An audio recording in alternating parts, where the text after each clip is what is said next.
Manake hiyo si mchezo. Hii si mchezo. Hii ni vita. Na vita tutapigana mpaka tushinde. Nina hakika tutashinda.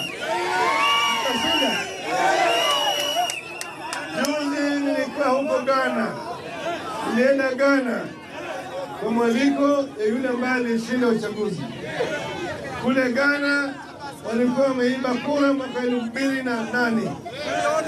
Wakarudi wakaiba mwaka 2012. Ya baadaye wakatafuta mbinu ya kuzuia wizi ya kura. Hata kule Ghana walikuwa na sheria kama hii juzi ambayo Uhuru alileta. Ati backup, manual backup. Lakini walitafuta mbinu ya kuzuia wizi pamoja na hiyo. Kwa nyinyi na sisi tugawane kazi. Nyinyi kazi yenu ni kupiga kura, sawa? Wizi wa kura hufanyika mara 4.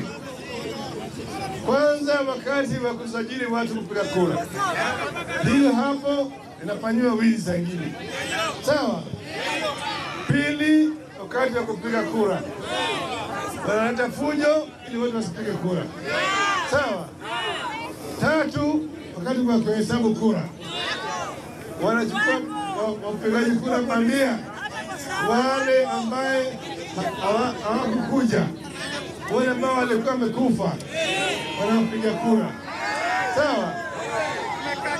Wanne, wakati wa kuhesabu kura. Sawa? Kuhesabu na kupeleka matokeo. Hiyo ndio stage 4 ya wizi ya kura. Na sisi tumetafuta mbinu ya kuzuia hiyo wizi.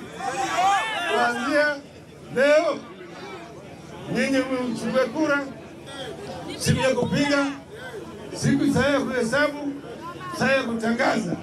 Hayo yote tutaangalia. Nyinyi yenu ni kupiga na kukaa hapo kwa kituo. Lakini ikipiga kule juu, waachie sisi.